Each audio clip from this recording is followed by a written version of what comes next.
संतोषी सोफे पर बैठी थी। ओह, कितना उदासी भरा दिन है। बिल्कुल भी दिल नहीं लग रहा, टाइम पास भी नहीं हो रहा। बहू, ओ बहू। जी माँ जी। जरा एक कप चाय बना ला और साथ में पकौड़े भी ले आना। जी, अभी लाती हूँ। राशि किचन में चली जाती है। दिन भर कुर्सी तोड़ती रहती हैं, खुद तो एक काम नहीं करती हैं और सारा दिन मुझसे काम करवाती हैं। कभी चाय ला तो कभी ये ला और वो ला, चाहे मन करे या न करे बनाना तो पड़ेगा ना। अच्छा भला मैं आराम कर रही थी। राशि किचन में चाय और पकौड़े बनाने लगती है।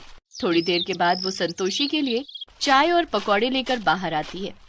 ये लीजिए माँ जी, आपकी चाय और पकौड़े। ला बहू, घर पर बैठे बैठे मैं बहुत बोर हो रही हूँ। दिल करता है कि कहीं घूम आऊं। विनीत भी यहाँ नहीं है, नहीं तो उसी से कहती कि मुझे कहीं घुमा लाए। तभी राशि के पास उसकी माँ का फोन आता है। कैसी हो माँ? मैं बिल्कुल ठीक हूँ बेटा, तू कैसी है? मैं भी बिल्कुल ठीक हूँ माँ। समधन जी का फोन है, ला मेरी बात करा। बहुत दिन हो गए उनसे बात नहीं हुई। नमस्ते समधन जी, कैसी हैं आप? मैं तो बिल्कुल ठीक हूँ, आप कैसी हैं? बस ठीक ही हूँ। क्या बात है समधन जी, आप इतनी उदास क्यों लग रही हैं? घर बैठे बैठे अब जी घबराने लगा है। लाइफ में थोड़ा चेंज जरूरी है ना, वो नहीं हो पा रहा। तो मेरे घर आ जाइए, यहाँ आपको चेंज मिल जाएगा। अरे नहीं नहीं समधन जी, मैं आपको परेशान नहीं करना चाहती।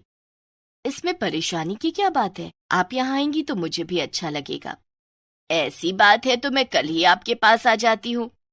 ठीक है, मैं आपका इंतजार करूंगी। संतोष फोन रख देती है और राशि से कहती है, राशि बहू, मेरा सामान बांध दे, मैं कल तेरे मायके जा रही हूँ। ठीक है मम्मी जी, मैं अभी आपका सामान बांध देती हूँ और आपकी ऑनलाइन टिकट भी करवा देती हूँ।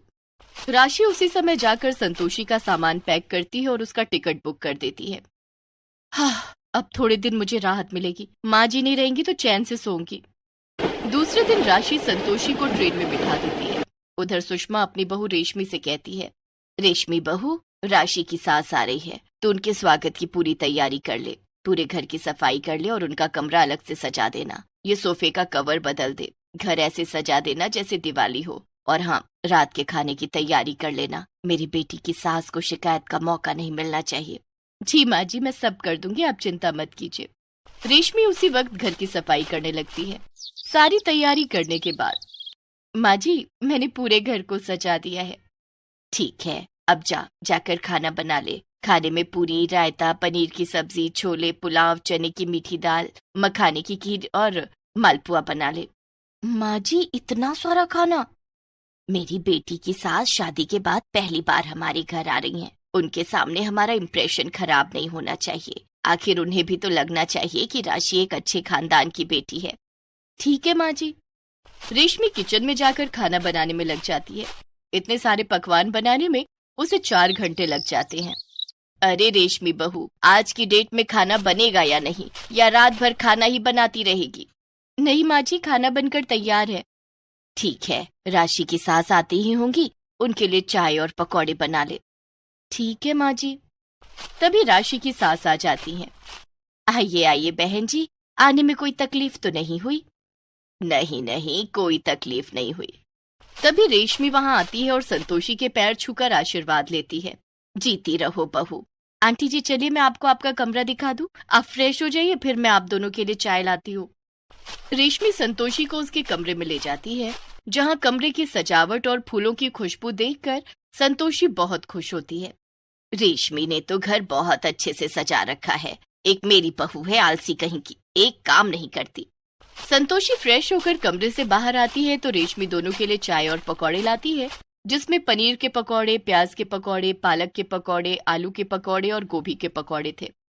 इतनी जल्दी तूने 5 तरह के पकौड़े भी बना लिए? जी आंटी जी। मेरी बहू बहुत फुर्तीली है और हर काम बहुत अच्छे से करती है। वो तो मैं देख ही रही हूँ। आपने अपनी बहू को बहुत टाइट कर रखा है। थोड़ा बहुत काम अपनी बेटी को भी सिखा देती, सारा दिन सोती रहती है। संतोषी की बात सुनकर सुषमा झेंप जाती है। उसे अंदाजा भी नहीं था कि रेशमी से इतना काम करवाना उन्हें भारी पड़ जाएगा और ताने सुनने को मिलेंगे। हंसते हुए वो कहती हैं, वो क्या है ना कि इकलौती बेटी होने के कारण राशि के पिता उससे घर का कोई काम ही नहीं करवाते थे। रेशमी भी अपने माता पिता की इकलौती बेटी है शायद। जी आंटी जी, मैं भी इकलौती बेटी हूँ। फिर तुझसे तेरे माता पिता ने बहुत काम करवाया था क्या कि तू शादी के बाद इतने अच्छे से सब कुछ संभाल रही है? नहीं आंटी जी, ऐसी कोई बात नहीं है। आप दोनों चाय पी लीजिए, फिर मैं आप लोगों के लिए खाना लगाती हूँ। सुषमा मन में सोचती है, चाय पकौड़ों पर इतना सुना रही है तो ना जाने खाने की टेबल पर क्या करेगी। खैर, थोड़ी देर के बाद रेशमी सबके लिए खाना लगाती है। आंटी जी, माँ जी चलिए, खाना लग गया है। हाँ बहू, भूख तो बहुत लगी है मुझे और थक भी गई हूँ। खाना खाकर सो जाऊंगी। लेकिन खाने के टेबल पर जाते ही, इतना सारा खाना क्या होटल से मंगवाए है? नहीं आंटी जी, ये सब मैंने बनाया है। ये सब तूने बनाया है? जी आंटी जी। एक मेरी बहू है, दाल रोटी बनाने में उसकी जान निकल जाती है। बहन जी, आप खाइए ना, आपको भूख लगी थी ना? हाँ हाँ, खाती हूँ। संतोषी खाना खाती है और रेशमी की बहुत तारीफ करती है। बहू, खाना तो तूने बहुत स्वादिष्ट बनाया है, दिल कर रहा है तेरा हाथ चूम लूं। खाना खाकर संतोषी अपने कमरे में सोने चली जाती है। तभी रेशमी गर्म दूध का ग्लास लेकर उसके कमरे में आती है। आंटी जी, दूध पी लीजिए। जीती रहो बहू। संतोषी दूध पीती है, तब तक रेशमी वहीं खड़ी रहती है। तू खड़ी क्यों है? बैठ जा। रेशमी बेड पर बैठ जाती है। संतोषी दूध पी लेती है तो रेशमी उसके पैर दबाने लगती है। अरे ये क्या कर रही है बहू? आंटी जी, आप सफर करके आई हैं, थक गई होंगी, आपके पैर दबा दूंगी तो आपको अच्छी नींद आएगी। रेशमी उसके पैर दबाने लगती है और संतोषी को जल्दी ही नींद आ जाती है। दूसरे दिन सुबह सुबह, रेशमी बहू, तूने ऐसा पैर दबाया कि मैं सारी रात चैन की नींद सोई हूँ। राशि बहू तो कभी मेरे पैर नहीं दबाती। इधर सुषमा सोचती है कि बेकार ही समधन जी को घर पर बुला लिया। ये तो मेरी बेटी की ही बुराई कर रही हैं। मुझे क्या जरूरत थी रेशमी से इतना काम करवाने की। तभी रेशमी दोनों के लिए चाय ले आती है। माँ जी, नाश्ते में क्या बनाऊं? आलू के पराठे बना ले। ठीक है माँ जी। रेशमी आलू के पराठे बनाती है, साथ में धनिया पुदीना की चटनी भी बनाती है। फिर वो दोनों को नाश्ता कराती है। उसके बाद रेशमी घर के सारे काम निपटाती है। कुछ दिन बीत गए। रेशमी ने संतोषी की खूब सेवा की और उसे अच्छे अच्छे पकवान बनाकर खिलाए। एक दिन, बहन जी काफी दिन हो गए, अब मुझे चलना चाहिए। इतनी भी क्या जल्दी है समधन जी, चले जाइएगा।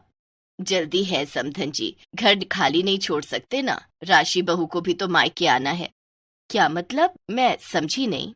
मैं घर जाकर राशि को कुछ दिनों के लिए यहाँ भेज दूंगी। रेशमी बहू से कहना कि उसे बहू के तौर तरीके सिखा दे, और हाँ, खाना कैसे बनाते हैं ये भी सिखा दे। घर कैसे सजाना चाहिए, सास की सेवा कैसे करनी चाहिए, सब कुछ सिखा दे। जी ठीक है समधन जी, जैसा आप कहें। दूसरे ही दिन संतोषी अपने घर चली जाती है और राशि को 1 महीने के लिए मायके भेज देती है। मायके जा और अपनी भाभी से सब कुछ सीख कर ही आना। एक रेशमी बहू है जो एक पैर पर खड़ी रहकर तेरी माँ की सेवा करती है, और एक तू है, तुझसे एक काम ढंग से नहीं होता। राशि सोचती है कि सास को अपने मायके भेजकर बहुत बड़ी गलती कर दी। ये तो मेरी भाभी की तारीफ कर रही हैं और मेरी बुराई कर रही हैं। संतोषी ने एक काम वाली रख ली और राशि को दूसरे ही दिन मायके भेज दिया। राशि को देखते ही सुषमा गुस्से में बोली, राशि बेटा, रेशमी से सारे काम अच्छे से सीख ले। मैंने बहुत शिकायत सुन ली तेरी, अब मुझे शिकायत सुनने का मौका ना मिले तो ही अच्छा है। ठीक है माँ। अब रेशमी की बारी थी। काम सिखाने के लिए 1 महीने तक उसने राशि से घर के खूब काम करवाए। कॉलेज के फाइनल ईयर में शीतल की मुलाकात एक लड़के से हुई। उसका नाम सुरेश था। सुरेश बहुत गरीब था और शहर की एक बस्ती में रहता था। देखते ही देखते शीतल सुरेश के प्यार में पड़ गई, लेकिन उर्मिला को ये चीज अच्छी नहीं लगी। शीतल, ये क्या कर रही है तू? क्यों, क्या कर रही हूं मैं? उस गरीब लड़के से क्यों इश्क लड़ा रही है? वो तो बस्ती में रहता है। तो क्या हुआ, मैं उससे प्यार करती हूँ। प्यार तो पैसा देकर किया जाता है ना शीतल, तू क्या उससे शादी करेगी? हाँ, क्यों नहीं, सुरेश बहुत अच्छा लड़का है। और शादी के बाद रहेगी कहाँ? उस झोपड़पट्टी में? हाँ, क्यों नहीं, पति का घर ही पत्नी का घर होता है। यू छी, उस बस्ती में चारों तरफ गंदगी ही गंदगी है, तू कैसे उस लड़के से शादी कर सकती है? शीतल ने इस सवाल का जवाब नहीं दिया। उस दिन से दोनों के बीच में दूरियां बढ़ने लगी। कॉलेज खत्म हो गया और दोनों ज्यादातर समय अपने अपने घरों में ही रहने लगे। शीतल ने सुरेश से शादी करने की सोची और कॉल करके उर्मिला को शादी में बुलाया। डेट क्या बोला? 20 तारीख, अगले महीने की 20 तारीख को है शादी। तू मेरी बेस्ट फ्रेंड है, आएगी ना?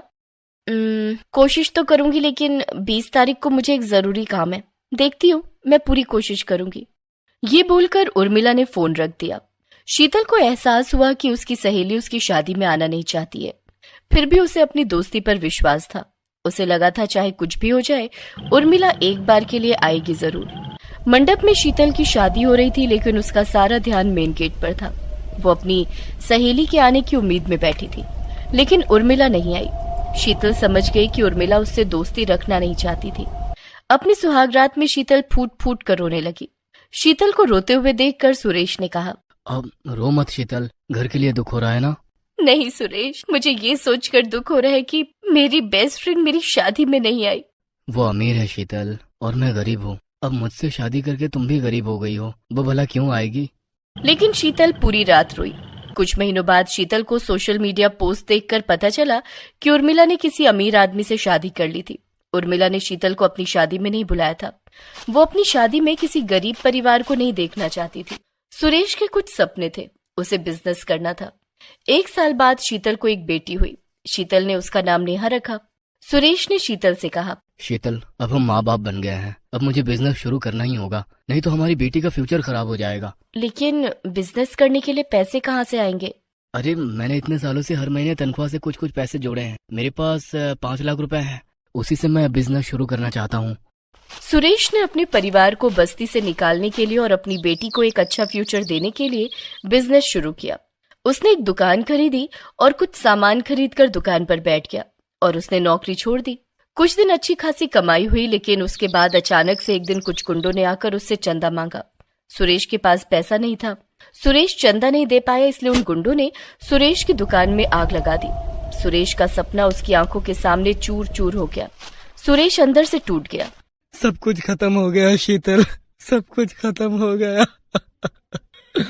मेरा सारा पैसा डूब गया, मेरी दुकान जल के राख हो गई और मेरी नौकरी भी चली गई। अब मैं क्या करूंगा शीतल, हमें भूखे पेट मरना होगा। नहीं सुरेश, जब तक मैं जिंदा हूँ ऐसा कुछ नहीं होगा। मैं अमीर लोगों के घर पर काम करूंगी। शीतल काम ढूंढने लगी। इधर उधर बहुत ढूंढने के बाद एक दिन वो एक बड़े से घर के बड़े से दरवाजे के सामने जाकर पहुंची। अरे वाह, कितना बड़ा घर है। देखकर लग रहा है कि ये लोग बहुत अमीर हैं। यहाँ तो कुछ ना कुछ काम मिल ही जाएगा। शीतल ने कॉलिंग बेल बजाया और दरवाजा खोलकर उर्मिला बाहर आई। उसकी गोद में उसका बेटा सोया हुआ था। उर्मिला और शीतल एक दूसरे को देखकर चौंक गई।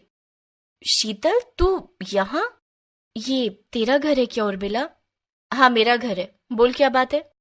वो असल में मैं काम मांगने आई थी। मेरे पति की नौकरी चली गई है, मुझे काम की सख्त जरूरत है। तुझे बोला था कि उस नल्ले से शादी मत कर। आज देख तू कहाँ और मैं कहाँ। देख उर्मिला, काम नहीं देना है तो मत दे, लेकिन मेरे पति का अपमान मत कर। काम तो है, साफ सफाई का काम है, खाना बनाने का काम है, लेकिन तू कर लेगी क्या? हाँ, मैं कुछ भी करूंगी। ठीक है, लेकिन मेरे पति को पता नहीं चलना चाहिए कि तू कॉलेज में मेरे साथ पढ़ती, वरना पति के सामने क्या इज्जत रह जाएगी मेरी। ठीक है, तू चिंता मत कर, मैं तुझे आज से तू करके नहीं बुलाऊंगी, और नाम से भी मत बुलाना। मुझे मालकिन कहना, मालकिन। ठीक है मालकिन। शीतल अपनी बेस्ट फ्रेंड को मालकिन कहकर बुलाने लगी। वो घर का कामकाज करने लगी, साथ साथ उर्मिला के बेटे को भी संभालने लगी। उर्मिला बस कमरे में बैठकर आराम करने लगी। कभी कभी शीतल अपनी बेटी को भी साथ ले आती थी। उर्मिला का बेटा शीतल की बेटी के साथ खेलता था, लेकिन वो देखते ही उर्मिला उसके बेटे को वहां से लेकर चली जाती थी। ये क्या उर्मिला, तेरा बेटा मेरी बेटी के साथ खेल रहा था, तू लेकर क्यों चली आई? तेरी बेटी बस्ती में रहती है, मेरा बेटा उसके साथ खेलेगा तो वो बुरी चीजें सीख जाएगा। और कितनी बार तुझे बोला है कि मुझे नाम से मत बुलाना। भूल गई थी मालकिन, मुझे माफ कर दीजिए। शीतल का दिन ऐसे ही बीतने लगा। उर्मिला का पति अमित बहुत बड़ी कंपनी में नौकरी करता था और अच्छी खासी इनकम थी उसकी। शीतल उन लोगों के लिए अच्छे पकवान बनाती थी, लेकिन उर्मिला कभी उसे खाने के लिए नहीं कहती थी। एक दिन शीतल की बेटी ने उससे कहा, माँ, मुझे बहुत भूख लगी है, इस घर में कितना कुछ है खाने को, मुझे दो ना। नहीं बेटी, ये अमीरों का घर है, हम जैसे गरीब लोग यहाँ का खाना नहीं खा सकते। लेकिन क्यों माँ, अमीर और गरीब में ये भेदभाव क्यों? ये सुनकर शीतल की आंखें नम हो गई। वहां चिकन मटन बनाकर शीतल को घर लौटकर सूखा चावल खाना पड़ता था।